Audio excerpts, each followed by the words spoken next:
Good morning class 11th Hindi की कक्षा में आपका स्वागत, अभिनंदन और आभार। बेटा, हमने मुंशी प्रेमचंद के द्वारा लिखी गई कहानी नमक का दारोगा का अध्ययन शुरू किया। विगत 2 कक्षाओं में हमने उनकी कहानी के लगभग आधे हिस्से को पढ़ लिया था, जिसमें मुंशी वंशीधर जी का विवाद जो है वो ओलोपीदीन के साथ हो गया था। ओलोपीदीन जो धन की माया को श्रेष्ठ मानता था और वंशीधर जो धर्म के ऊपर अडिग था। अब दोनों का ये जो मतभेद था वो अदालत में भी आ गया और अदालत का हर एक जो व्यक्ति है वो सारा धन के लिए बिका हुआ था। लक्ष्मी का ही जोर था, इसीलिए वहां पे जो न्यायाधीश हैं उनके द्वारा जो न्याय दिया गया वो यही था कि वंशीधर अपने काम के लिए सजग जरूर हैं, लेकिन वास्तव में नमक के मुकदमे की बढ़ी हुई नमक हलाली के कारण उसका विवेक और उसकी बुद्धि भ्रष्ट हो गई है, इसलिए भविष्य में वो होशियार रहे। होगा क्या? होगा तो यही, ओलोपीदीन की विजय हुई और वंशीधर की हार हुई। वकीलों ने ये फैसला सुना तो उछल पड़े। पंडित ओलोपीदीन मुस्कुराते हुए जब बाहर निकले, स्वजन बांधवों ने रुपयों की लूट की, यानी खूब पैसे उड़ाए। उदारता का सागर उमड़ पड़ा, यानी सब मन में बहुत ज्यादा संवेदना और दया भर भर कर गले लिपट लिपट कर उनके समक्ष उपस्थित हुए। उसकी लहरों ने अदालत की नींव भी हिला दी, यानी जो महान व्यक्ति, जो इतना धनी व्यक्ति था, जिसकी वहां एक प्रतिष्ठा थी, उस व्यक्ति के मुकदमे में उसी के पक्ष में न्याय मिलने पर उस व्यक्ति का जो प्रभाव था, उसी प्रभाव की वजह से अदालत की नींव भी हिल गई। अर्थात अदालतों में भी हर एक अर्दली, न्यायाधीश, वकील, हर कोई बिका हुआ था। जब वंशीधर जी बाहर निकले तो चारों ओर से उनके ऊपर व्यंग्य बाणों की वर्षा होने लगी। अब उसके ऊपर बेचारे को टोंट कसी जाने लगी। क्या कहने लगे लोग? देखिए क्या कहते हैं लोग, अलग अलग तरह के कमेंट उस पे करने लगे। चपरासियों ने झुक झुक कर सलाम किए, किंतु इस समय एक एक कटु वाक्य, एक एक संकेत उनकी गर्वाग्नि को और ज्यादा प्रज्वलित कर रहा था। भाई, उनको पूरा विश्वास था कि मैं अपने धर्म पर अडिग हूँ और ये जो यहाँ पर डिसीजन दिया गया है ये बिल्कुल अनौचित्यपूर्ण है। कदाचित इसी मुकदमे में सफल होकर वो इस तरह अकड़ते हुए ना चलते, है ना। अगर उनको सफलता मिल जाती ना तो अकड़ते हुए नहीं चलते, लेकिन असफलता मिली तो इसलिए वो और ज्यादा, उनकी क्रोध की अग्नि और ज्यादा प्रज्वलित हो रही है और उनको अभिमान हो रहा है कि चाहे कितना भी सारा का सारा महकमा ही क्यों ना बिका हुआ हो, लेकिन वो अपने धर्म पर आज भी डटे हुए हैं।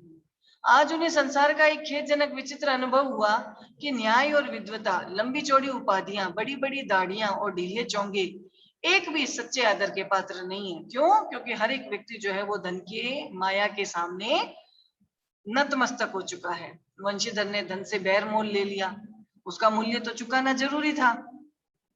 कठिनता से एक हफ्ता ही बीता था कि मुअत्तली का फरमान आ गया। ये लो जी, रेस्टिगेट कर दिया गया उसको वहां से, और नौकरी पर से, नमक के दारोगा के पद से उसको क्या करना पड़ेगा? अब रिजाइन देना पड़ेगा। मुअत्तल होना यानी बर्खास्त हो जाना, अपने पद से हट जाना। कार्यपरायणता का ये दंड मिला।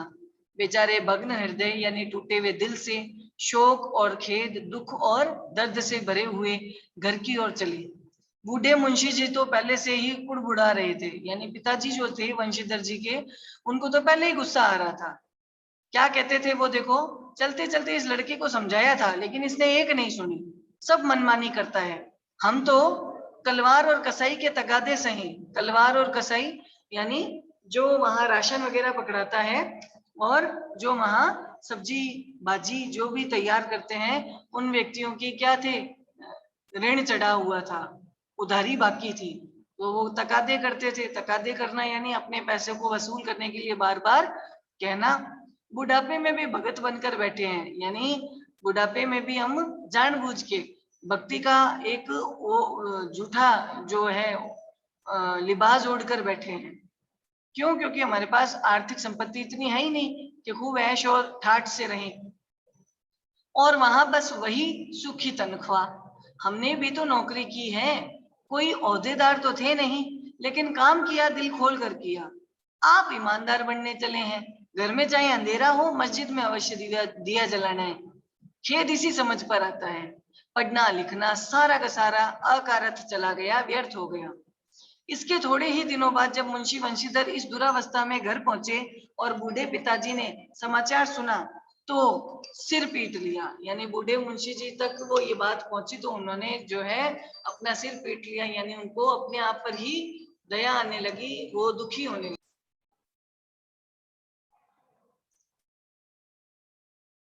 अब भाई जो वंशीधर थे बूढ़े वंशीधर थे, यानी बूढ़े मुंशी जी थे वंशीधर के पिताजी, अब वो जो है सिर पीट लिया, यानी वो दुखी हुए। वो बोले जी चाहता है तुम्हारा और अपना सिर फोड़ लूं। बहुत देर तक पछता पछता कर हाथ मलते रहे, क्रोध में कुछ कठोर बातें भी कही, और यदि वंशीधर वहां से टल नहीं जाते तो अवश्य ही ये क्रोध विकट रूप धारण कर लेता। वृद्ध माता को भी दुख हुआ। जगन्नाथ और या रामेश्वरम की यात्राओं की जो कामनाएं थी वो उनकी मिट्टी में मिल गई। पत्नी ने तो कई दिनों तक सीधे मुंह बात भी नहीं की, यानी घर परिवार के हर एक व्यक्ति का विरोध जो है वो वंशीधर को सहन करना पड़ा। इस प्रकार एक सप्ताह बीता। शाम का समय था। बूढ़े मुंशी जी बैठे राम नाम की माला जप रहे थे। इसी समय द्वार पर एक सजा हुआ रथ आकर के रुका। हरे और गुलाबी रंग के पर्दे, पछिए बैलों की जोड़ी, पछिए यानी बिल्कुल काले और सुगढ़ आकार में तंदुरुस्त बैलों की दो दो बैलों की जोड़ी, उनकी गर्दनों में नीले धागे, सींग जो है पीतल से जड़ी हुई। कई नौकर लाठियां कंधे पर रखे उनके साथ थे। मुंशी जी अगवानी की ओर दौड़े, यानी बूढ़े जो मुंशी थे वंशीधर के पिता, वो आगे की ओर भागे। भाई कौन आया है? देखा तो पंडित ओलंपियदीन। झुककर उन्होंने दंडवत किया, यानी झुककर प्रणाम किया, और लल्लो चप्पू की बातें करने लगी, यानी चापलूसी भरी बातें करने लगे। क्या कहते, देखो हमारा तो भाग्य उदय हो गया कि आपके चरण इस द्वार पर आए। आप हमारे पूज्य देवता हैं, आपको कौन सा मुंह दिखावे, मुंह में तो काली लगी हुई है। लेकिन क्या करें, लड़का हमारा अभागा है, कपूत है, नहीं तो आपसे क्यों मुंह छिपाना पड़ता। नी संतान भगवान रख देता पर ऐसी संतान नहीं देता। ओलोपीदीन ने कहा, नहीं भाई साहब ऐसा मत कहो। मुंशी जी चकित होकर बोले, ऐसी संतान को और क्या कहूं। तो ओलोपीदीन ने वात्सल्यपूर्ण स्वर में कहा, यानी पूरे स्नेहपूर्ण शब्दों में कहा, कुल तिलक और पुरुषों की कीर्ति उज्जवल करने वाले संसार में ऐसे कितने धर्मपरायण मनुष्य हैं जो धर्म पर अपना सब कुछ अर्पण कर सके।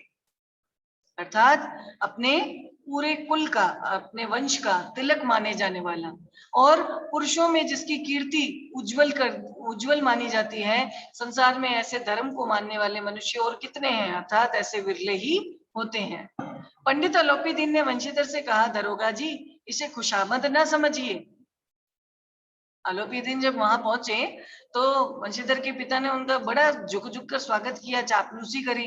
तो वंशीधर के आगे अलोपीदीन आकर के क्या कह रहे हैं, दरोगा जी इसे खुशामद मत समझना। भाई मैं आपकी कोई चापलूसी नहीं कर रहा, खुशामद करने के लिए मुझे इतना कष्ट उठाने की आवश्यकता ही नहीं है। उस रात को आपने अपने अधिकार बल से मुझे अपनी हिरासत में लिया था, किंतु आज मैं खुद आपकी हिरासत में आया हूं। मैंने हजारों रईस और अमीर देखे, हजारों उच्च पदाधिकारियों से मेरा काम पड़ा, किंतु मुझे परास्त किया तो सिर्फ आपने। मैंने सबको अपना और अपने धन का गुलाम बनाकर छोड़ दिया। मुझे आज्ञा दीजिए कि मैं आपसे कुछ विनय कर सकूं। वंशीधर ने ओलोपीदीन को आते देखा तो उठकर उनका सत्कार किया, किंतु स्वाभिमान के साथ। समझ गए कि ये महाशय मुझे लज्जित करने और जलाने आए हैं। क्षमा प्रार्थना कर चेष्टा नहीं की, भाई माफी नहीं मांगी, वरन उन्हें अपने पिता की ये ठाकुर सुहाती की बात असह्य प्रतीत हुई। ठाकुर सुहाती, ठाकुर यानी जो ठाकुर हैं, जो बड़े हैं, उच्च पद के हैं, सुहाती को अच्छी लगने वाली बात कहना। कौन कर रहा था ऐसी बातें? वंशीधर के पिता। तो उनको लग रहा था कि मेरे पिता ये ठाकुर सुहाती बातें कर रहे हैं, ये भी मेरे को सहन नहीं हो रही। पर पंडित जी की बातें सुनी तो मन की मैल मिट गई। पंडित जी ओलोपीदीन पंडित जी की ओर उड़ती हुई दृष्टि से देखा, सद्भाव झलक रहा था। गर्व ने अब लज्जा के सामने सिर झुका दिया, यानी उनको अभी तक तो अपने ऊपर अभिमान था, लेकिन देखा ना ओलोपीदीन की नजरों से सद्भाव दिखाई दे रहा है, तो उन्होंने भी थोड़ा सा लज्जा के मारे अपना सिर झुका दिया और शर्माते हुए बोले, यह आपकी उदारता है जो इस प्रकार की बात आप कहते हो। मुझसे जो कुछ अविनय हुई है, यानी जो कुछ भी मैंने आपका अपमान किया है या आपकी सम्मान को हानि पहुंचाई है, उसको क्षमा कीजिए। मैं धर्म की बेड़ी में जकड़ा हुआ था, नहीं तो वैसे मैं आपका दास हूँ। आपकी जो आज्ञा होगी वो मेरे सिर माथे पर। ओलोपीदी ने विनीत भाव से कहा, नदी के तट पर आपने मेरी प्रार्थना स्वीकार नहीं की, लेकिन आज तो आपको मेरी प्रार्थना स्वीकार करनी पड़ेगी। वंशीधर बोले, मैं किसी योग्य हूँ, किंतु जो कुछ सेवा मुझसे हो सकती है उसमें कोई भी गलती नहीं होगी। अलोपीदीन ने एक स्टाम्प लगा हुआ पेपर निकाला और उसमें वंशीधर के सामने आगे रख करके बोले, इस पद को स्वीकार कर लो, आप अपने हस्ताक्षर कर दो। मैं ब्राह्मण हूँ, जब तक ये सवाल पूरा नहीं कीजिएगा द्वार से नहीं हटूंगा। यानी जब तक आप मेरी इच्छा पूरी नहीं करोगे मैं यहाँ से जाऊंगा ही नहीं। मुंशी वंशीधर ने उस कागज को पढ़ा तो कृतज्ञता से अपनी आंखों में आंसू भर लगे, यानी खूब ज्यादा ओब्लाइज फील करने लगी। पंडित अलोपीदीन ने अपनी सारी की सारी जायदाद का स्थायी मैनेजर नियुक्त किया था। किसको? वंशीधर को। 6,000 वार्षिक वेतन, यानी पूरे साल भर का 6,000 रुपया। इसके अलावा रोजाना का खर्च, सवारी के लिए घोड़े, रहने के लिए बंगला, नौकर चाकर, ये सारे मुफ्त में। कांपती हुई आवाज में वो वंशीधर बोले, पंडित जी, मुझ में इतनी सामर्थ्य नहीं है कि मैं आपकी इस दयालुता की प्रशंसा कर सकूं, लेकिन मैं ऐसे उच्च पद के योग्य नहीं हूं। तो अलोपीदीन ने फिर से हंसकर कहा, मुझे इस समय एक अयोग्य मनुष्य की जरूरत है, ये लो, यही समझ लो। वंशीधर ने फिर से गंभीर भाव ने कहा, यूं मैं आपका दास हूं, आप जैसा कीर्तिवान सज्जन पुरुष की सेवा करना मेरे लिए सौभाग्य की बात है, किंतु मुझ में ना विद्या है, ना बुद्धि है, ना ऐसा स्वभाव जो मैं इन त्रुटियों की पूर्ति कर सकूं। ऐसे महान कार्य के लिए किसी महान मर्मज्ञ मर्मज्ञ मर्म को, रहस्य को जानने वाला, अनुभवी, एक्सपीरियंस्ड पर्सन, उसकी जरूरत है, आप उसी को लाओ। और लोपीदीन ने कलमदान में से एक कलम निकाली और पेन बॉक्स में से पेन निकाल करके वंशीधर के हाथ में देकर के बोले, ना मुझे विद्वता की चाह है कि भाई तुम कितना विद्वान हो, मुझे ये जरूरी नहीं, ना मुझे अनुभव की चाह है, मुझे ये भी जरूरत नहीं है कि तुझे कितना एक्सपीरियंस है, ना मर्मज्ञता की चाह है, मुझे ये भी जरूरत नहीं है कि तू रहस्य की बातें कितनी जानता है, ना कार्य कुशलता की, और ये भी मैं नहीं चाहता कि काम भी अच्छे ढंग से करे। इन गुणों के महत्व का परिचय मैं खूब पा चुका हूँ, यानी इन गुणों और इनसे भी ज्यादा अच्छे गुणों का परिचय मैंने आपके भीतर प्राप्त कर लिया है। अब सौभाग्य और सुअवसर ने मुझे ये मोती दे दिया है जिसके सामने योग्यता और विद्वता की सारी चमक फीकी पड़ जाती है। तो ये लो पेन, अधिक सोच विचार मत करो, दस्तखत कर दो। परमात्मा से यही प्रार्थना है कि वो आपको हमेशा नदी के किनारे वाला बेमुरव्वत, उद्दंड, कठोर परंतु धर्मनिष्ठ दरोगा बनाए रखे। तो इस प्रकार वंशीधर की आंखें भीग गई, यानी आंखों में आंसू आ गए। हृदय के संकुचित पात्र में इतना एहसान न समा सका, यानी उनका हृदय जो है इतनी बड़ी पोस्ट को लेकर के अंदर से इतना आभार प्रकट करने लगा। एक बार फिर पंडित जी की ओर भक्ति और श्रद्धा की दृष्टि से देखा और कांपते हुए हाथ से मैनेजरी के कागज पर साइन कर दिए। अलोपीदीन ने प्रफुल्लित होकर उनको गले से लगा लिया, यानी अलोपीदीन के प्रस्ताव को वंशीधर ने स्वीकार कर लिया और वंशीधर की स्वीकृति मिलते ही अलोपीदीन ने भी उसके प्रति धन्यवाद दे दिया।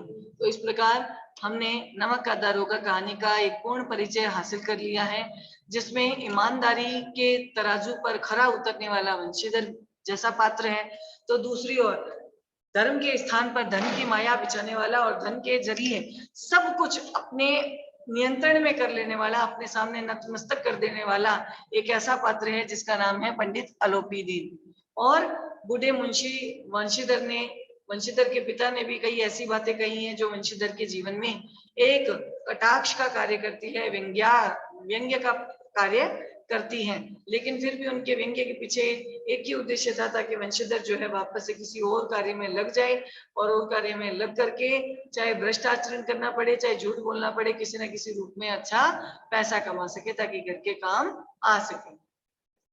तो इस प्रकार हमने आज की कक्षा में इस पाठ को पूर्णता की ओर ले चुके हैं, कहानी पूर्ण हो चुकी है। अब बात आती है अभ्यास प्रश्नों की। अभ्यास प्रश्न का पहला प्रश्न देखिए कि कहानी का कौन सा पात्र आपको सर्वाधिक प्रभावित करता है। No doubt Vanshidhar. क्यों प्रभावित करता है? क्योंकि वह व्यक्ति धर्म के नाम पर इतना अडिग था, अविचलित था कि धन की कोई भी माया उसके ऊपर किसी तरह का कोई प्रभाव नहीं डाल पाई। यानी भ्रष्टाचार, घूस, रिश्वतखोरी, महकमे का हर एक कर्मचारी जिसके सामने नतमस्तक हो चुका था, वहां वो एक अकेला धर्म परायण व्यक्ति बना हुआ था। नमक का दारोगा कहानी में पंडित अलोपीदीन के व्यक्तित्व का कौन सा पहलू उभर कर सामने आता है? पंडित ओलोपीदीन जो है वो वास्तव में सबसे व्यक्तित्व का कौन सा पहलू? एक तो कैसा था वो, दिखने में तो बड़ा ही सामान्य दिखाई देता था, लेकिन उसके राजसी ठाठ बाट थे और धन की माया के जोर पर वो हर महकमे के कर्मचारियों को अपनी कृपा पात्र बनाए रखता था। ठीक है ना? कहानी के लगभग सभी पात्र समाज की किसी न किसी सच्चाई को उजागर करते हैं। वृद्ध मुंशी जी कह रहे हैं भाई भ्रष्ट आचरण करना पड़े, अगर अपनी तनख्वाह के अलावा ऊपर से कुछ ब्लैक मनी कमानी पड़े तो वो उचित है। ये भी इस समाज की सच्चाई को उजागर कर रहे हैं, है ना? और बता रहे हैं कि बुढ़ापा जो है वो सामान्य रूप में जीना इनकी मजबूरी है। अगर इनके पास भी खूब सारा पैसा होता तो ये भी अपना ठाठबाज से ऐसे भरा हुआ जीवन जीते। वकील समाज की इस सच्चाई को उजागर करते हैं कि वो झूठ को सच और सच को झूठ का जामा अपने हिस्से अपनी कला के द्वारा प्रकट कर सकता है। जरूरत यही है कि उसको उसके कार्य की अच्छी पेमेंट कर दी जाए, अच्छा वेतन मिल जाए। और शहर की भीड़ ये दर्शाती है कि वास्तव में जितने लोग उतनी बातें। हर एक व्यक्ति के मुख पर कोई ना कोई घटना, कोई ना कोई प्रसंग बना रहता है और उस प्रसंग को और ज्यादा तुल देने में शहर की भीड़ कार्य करती है। शहर की भीड़ संवेदना शून्य है, जिसके मन में वंचित के प्रति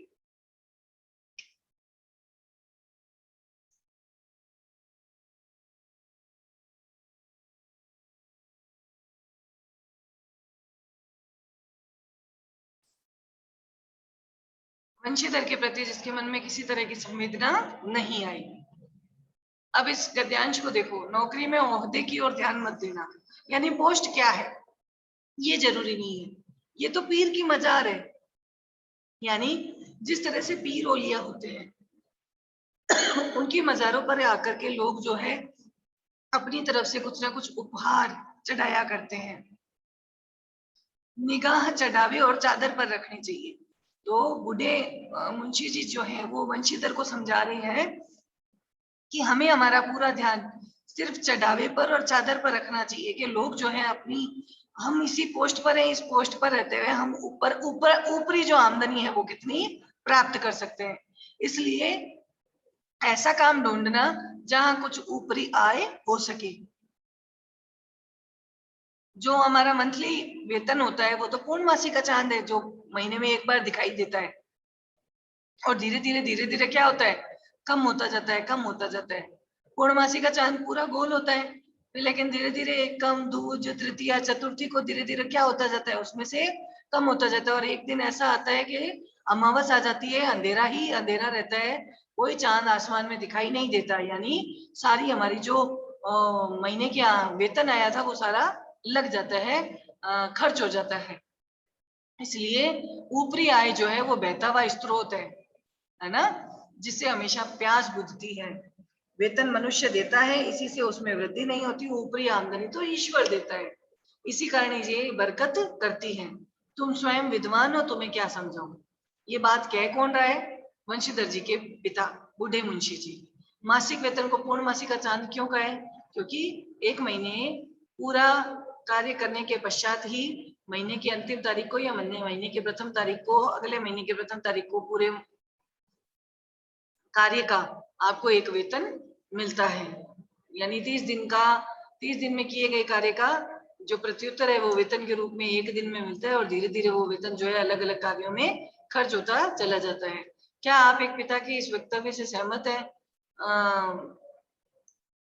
हम पिता के इस वक्तव्य से बिल्कुल भी सहमत नहीं है, क्योंकि एक पिता ही होता है जो बच्चे के अंदर अच्छे चारित्रिक गुणों का विकास करता है।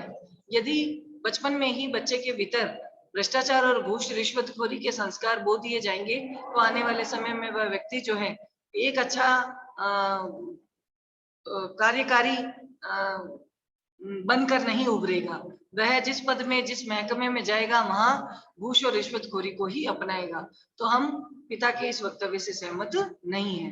नमक का दारोगा कहानी के कोई दो अन्य और शीर्षक बताओ जिसके आधार और उसके आधार को भी स्पष्ट करो।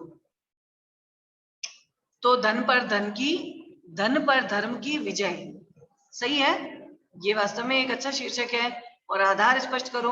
भाई धन था अवलोपी दिन, धर्म था हमारा वंशीधर, दोनों कैरेक्टर जो है इन्हीं को लीड कर रहे थे, इन्हीं का नेतृत्व कर रहे थे। तो धन ने धर्म के सामने नतमस्तक होते हुए दिखाया, क्योंकि धर्म पर अडिग रहने वाला वंशीधर जो है ओलोपीदिन के किसी भी झांसे में नहीं आ पाया। तो हम ये कह सकते हैं कि वास्तव में धन पर धर्म की जीत कहानी का दूसरा शीर्षक बन सकता है, जो बिल्कुल सार्थक और सही है। कहानी के अंत में ओलोपीदिन के वंशीधर को मैनेजर नियुक्त करने के पीछे क्या कारण हो सकता है? तर्क सही उत्तर दो। आप इस कहानी का अंत किस प्रकार करते हैं? बिल्कुल सही है, प्रेमचंद की अधिकतर कहानियां आदर्शोन्मुख यथार्थवाद है। यानी यथार्थवाद तो उसमें होता ही है कि समाज में जो परिस्थितियां, उन परिस्थितियों के दृश्यों को उन्होंने अपनी रचनाओं में उकेरा है कि हर समाज में, हर एक महकमे में घूस, रिश्वत, भ्रष्टाचार व्याप्त है। लेकिन उनकी जो कहानियां है वो आदर्शोन्मुख है, एक अच्छा आइडल रूप हमारे सामने उपस्थित करती है, एक अच्छा आदर्श जो है हमारे सामने रखती है। जैसा कि इस कहानी में भी रखा गया है कि वंशीधर हालांकि धर्म पर अडिग रहने के कारण और धन की या रिश्वत की किसी भी बात को न मानने के कारण अपने पद को खो देते हैं, लेकिन खोने के पश्चात भी उनकी इसी धर्म निष्ठा, उनकी इसी ईमानदारी से धन की माया का जोर दिखाने वाला वंशीधर भी बहुत प्रभावित होता है और अपनी सारी संपत्ति के स्थायी मैनेजर के रूप में वो वंशीधर से निवेदन करता है कि वो इस कार्यभार को संभाले। यानी ओलोपीदिन भी वंशीधर की पूर्ण ईमानदारी और कर्मनिष्ठता से बहुत ज्यादा प्रभावित था और ऐसे व्यक्ति की कुशलता को वो अपने नियंत्रण में रखना चाहता था, ताकि सारी स्थायी संपत्ति का अगर कार्यभार इस व्यक्ति को सौंप दिया जाएगा तो वो भी निश्चिंत रहेगा, उसको भी किसी तरह की चिंता नहीं रहेगी। तो ये कहानी का ये जो अंत है बिल्कुल सही है। ये अंत जो है एक आदर्श रूप को हमारे सामने उपस्थित करता है और जो लेखक मुंशी प्रेमचंद जी की आदर्शोन्मुख यथार्थवाद की लेख को भी सार्थक बना देता है। तो अगर हम भी होते तो इसी प्रकार कहानी का अंत करते, जो एक आदर्श स्वरूप का हमारे सामने उदाहरण प्रस्तुत करती और उस आदर्श स्वरूप से हमें भी प्रेरणा मिलती। यदि इस कहानी का अंत ऐसा नहीं होता तो पढ़ने वाले को धर्मपरायणता की सीख नहीं मिलती और वो यही सोचते कि धर्म पर अडिग रहने वाले व्यक्तियों को हर जगह नुकसान का सामना करना पड़ता है। लेकिन आदर्श रूप से इसका समापन हुआ तो यहाँ इस कहानी से ये प्रेरणा मिली कि जो व्यक्ति धर्म पर अडिग रहता है तो सामने धन की माया दिखाने वाला व्यक्ति भी उससे प्रभावित हो जाता है और वो अपनी स्थायी संपत्ति का मैनेजर जो है ऐसे व्यक्ति को चुन लेता है। तो ये वास्तव में कहानी का अंत बहुत ही आदर्शोन्मुख रहा है। इस प्रकार हमने आज अपने इस पाठ को पूर्ण किया है। अगली कक्षा में हम नवीन पाठ के साथ उपस्थित होंगे, जो है आपके पद्यांश भाग की कविता कबीर। तो मिलते हैं अगली क्लास में। आज की कक्षा में इतना पर्याप्त है बेटा। कक्षा में आपकी सहभागिता बनी रहे, आप अच्छे से इन सारी प्रश्नों के उत्तरों की चर्चाओं को सुने, आप अपने कल्पनाओं और विचारों का समावेश करते हुए बहुत सुंदर तरीके से आप अपने उत्तर तैयार करें। धन्यवाद बेटा आप सभी का।